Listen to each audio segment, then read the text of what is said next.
kepada asma yang ditetapkan oleh Tuhan illah ba'dal tunggal awal mula jadi. Kenapa Allah Tuhan memilih asmanya ingin dipanggil dengan nama Allah?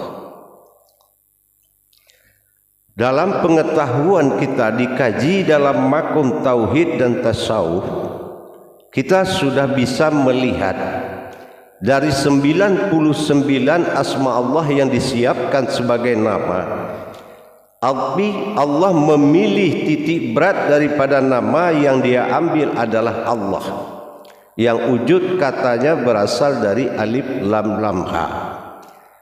Pertanyaannya, kenapa Allah memilih asma kalam Allah?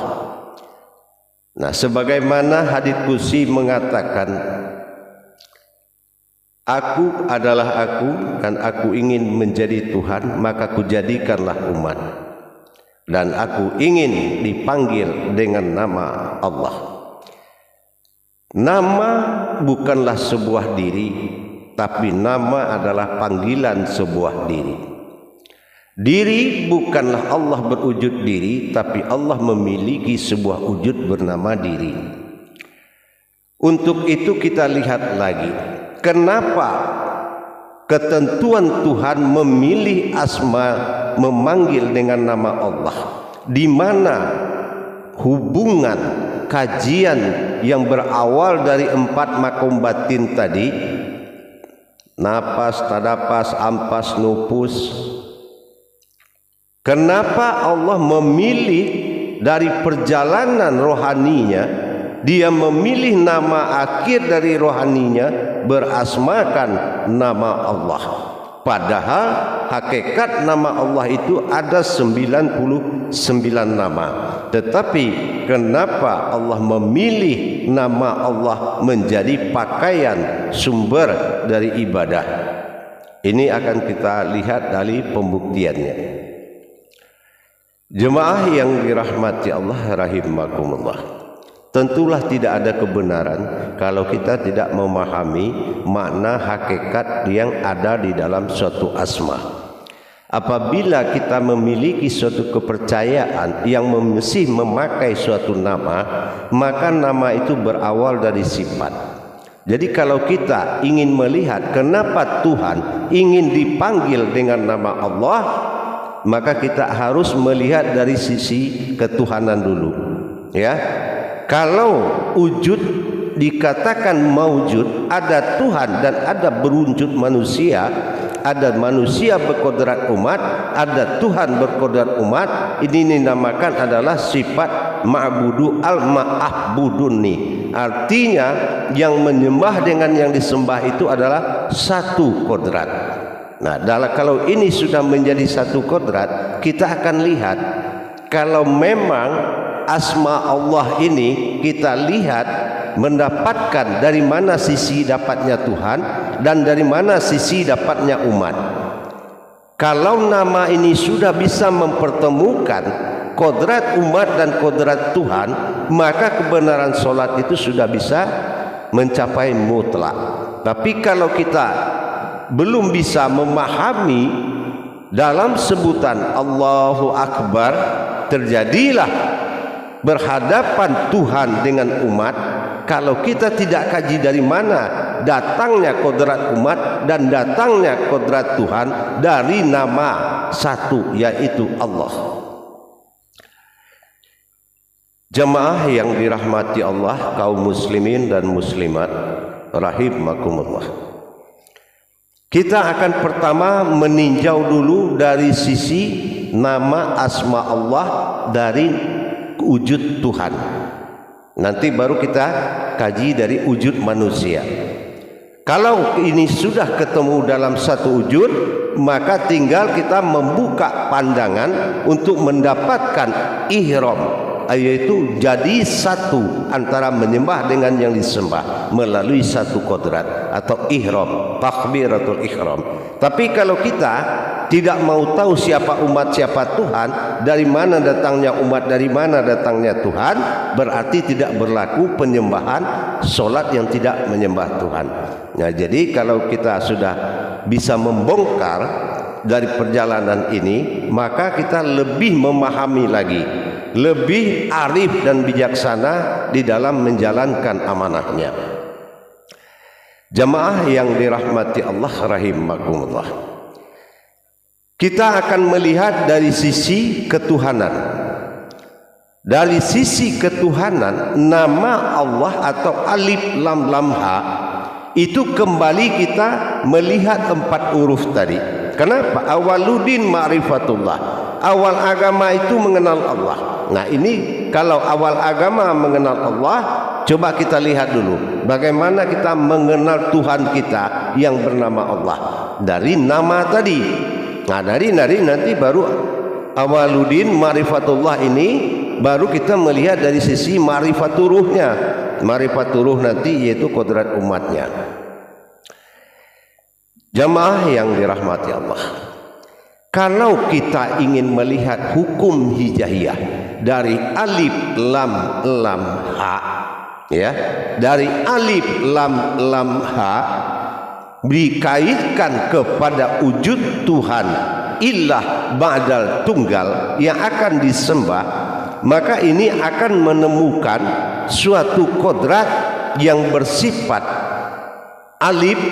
Ya, alif adalah sebutan daripada batin Tuhan. Jadi alif ini bukan tiba-tiba dia jadi namanya alif, ya. Tapi dari mana dasarnya kita menyebut garis lurus itu alif? Nah, alif al-lampa artinya alam batin.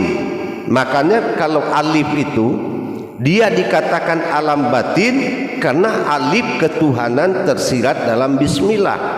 Tapi kalau di sisi amaliyah al-batin al-lafa, namanya bukan alif, al-lafa. Ini adalah alif yang tersurat dalam Al-Quran, bukan tersirat.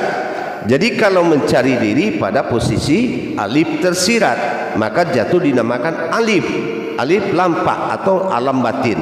Jadi kalau kita lihat dari huruf yang 4, alif berarti itu kodrat bersifat asma dinamakan Allah. Nah, kodrat tajalinya di situ pegangannya adalah Jibril, ya, Jibril, dan makom kodratnya adalah nafas, nafas, naf adalah diri, as adalah sesungguhnya.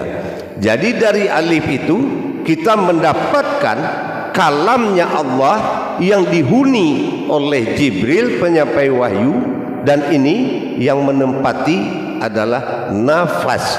Nafas itu adalah nama batin Allah. Jadi nafas itu bukan nyawa, tapi nafas itu, naf itu artinya diri, na aku, fa itu batin, ya, as itu sesungguhnya. Jadi sesungguhnya diri batin yang sesungguhnya itu yang dikatakan nafas. Nah, itu dari alif. Nah, kalau kita lihat dari sisi lam pertama itu sifatnya takbil. Nah, takbil ini adalah ibadah batin, ya, batin beribadah. Nah, ini dikatakan alam sifat. Jadi ini dinamakan takbil. Takbil ini adalah ibadah batin. Nah, jadi kalau ibadah batin ini makomnya adalah malaikat yang bergerak di situ adalah pengantarnya, yaitu malaikatul Mikail. Nah, kalau Mikail ini adalah malaikat yang berkecimpung di dalam ibadah diri. Nah, itu dalam perwujudannya adalah malaikat Mikail. Kodratnya adalah ta nafas. Nah, ta itu ibadah, naf itu adalah diri, as itu adalah sesungguhnya. Jadi ini adalah kodrat diri yang beribadah, dinamakan ta nafas. Nah, berarti kita sudah mendapati lam pertama, ya. Lam pertama yaitu bersifat daripada ta'bil. Ya, ta'bil itu dinamakan tanafas. Terus kita lihat lagi yaitu lam kedua. Nah, lam kedua ini disebut dengan jalalah. Ya, jalalah ini yang sifatnya memperlihatkan diri atau yang maujud, ya. Nah, yang maujud, yang pengakuan yang ini adalah diri. Itu namanya jalalah. Ya, disebut dengan lam jalalah. Nah, ini lam jalalah ini adalah ditunggangi oleh malaikat Israfil. Nah, ini adalah kekuatan dari malaikat Israfil yang bergerak di dalam wujud makom daripada lam jalalah tadi. Nah, lam jalalah itu ditunggangi oleh malaikat Israfil. Nah, kodratnya adalah anpas. Nah, anpas ini kita tahu an adalah sebutan dari diri batin, fa itu batin Allah, dan as itu adalah diri sesungguhnya. Jadi batin atau diri batin yang sesungguhnya dinamakan dengan diri anpas. Nah, anpas itu makomnya adalah lam yang ketiga. Baru kita lihat yang terakhir adalah makom huruf H. Nah, huruf H ini kita harus melihat kembali kepada kodratnya. Dia ini dikatakan adalah kodrat daripada tunggangan malaikatul Israil. Nah, kalau ini masih, jadi makomnya adalah jalalah. Nah, jalalah. Jadi kalau ini adalah makomnya ini adalah suatu gerakan, ya, gerakan atau ya. Jadi tidak akan bergerak sesuatu tanpa Allah yang menggerakkan. Ini adalah jalalah, ya. Jalalah ini adalah makomnya adalah malaikatulnya adalah Israfil. Nah, ini kodratnya adalah nufus. Nufus ini adalah diri batin dan batin Tuhan yang berdiri. Nah, ini ada dikatakan batin dalam batin. Ya, kalau sudah maujud diri berasal dari batin, maka berdirilah diri batin. Jadi kalau alam batin dengan diri batin adalah hukum hakikat mutlak. Berdirinya diri batin di alam batin, baru bisa kita menghadap Allah yang bersembunyi dari alam batin. Nah, itu. Jadi para jemaah sekalian, makanya dalam hal ini kenapa ini akan menjadi suatu diri yang empat ini dalam kajian dihimpun menjadi diri bernama nafsiyah. Nah, kita harus mengetahui ini terjadi dalam kodrat muqarrabun. Nah, muqarrabun ini apa? Nama ini bisa dijadikan oleh umat untuk mendekatkan dirinya. Makanya dipilih asma Allah. Jadi dengan nama asma Allah sudah kita tahu bagaimana kita cara mendekatkan diri dari empat tadi, empat huruf kepada empat makom ketuhanan, empat batin Tuhan tadi.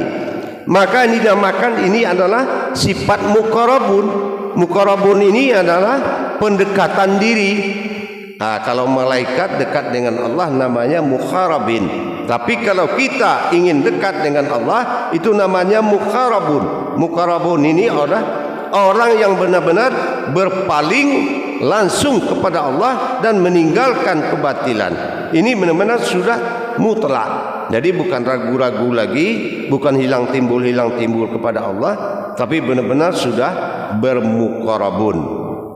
Nah, inilah yang dikatakan terjadinya sifat daripada nafsiyah. Nah, jadi para hadirin dan jemaah sekalian, ini kita melihat nama Allah dari sisi ketuhanan. Nah, bagaimana kalau kita melihat dari sisi keumatan? Awaludin marifatullah. Dasar beragama mengenal Allah.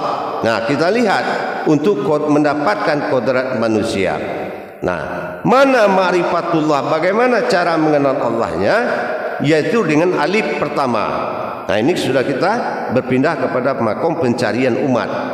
Alif pertama, marifatul izzatullah. Jadi orang ini kita wajib mengenal apa itu yang dikatakan zatnya Allah di diri kita. Mana zatnya Allah yang bermakom menjadi diri. Ada diri batin dan ada diri zahir. Bagaimana hubungan batin dengan zahir tadi diikat oleh zatnya Allah. Nah, ini yang pertama yang wajib dulu dikenal. Nah, yang kedua adalah lam. Lam ini dikatakan dengan sifat ma'rifatul sifatullah. Nah, ma'rifatul atau mengenal sifatnya Allah. Nah, mengenal sifat bukan mengenal tingkah laku, tapi mengenal di mana sifat-sifat Allah. Contohnya apa? Qadar, iradat, ilmu, sama, basar, kalam, hayat, itu disebut dengan sifat.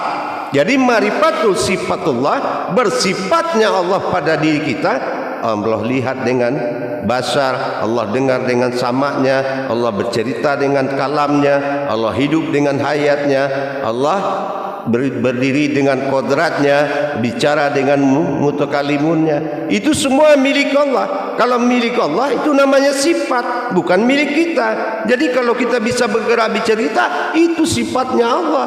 Jadi kalau kita serahkan sifat itu, berarti kita mewakili Allah dalam berbicara, berbuat, bergerak dan mendengar. Nah, ini dinamakan ma'rifatul sifatullah. Nah, terus yang kedua adalah ma'rifatul asma Allah, yang ketiga, tulam yang ketiga. Nah, ma'rifatul asma Allah. Nah, ma'rifatul asma Allah ini dikatakan dia Allah itu adalah mengenal nama-nama yang ada di dalam nama Allah tadi. Nah, gitu ya.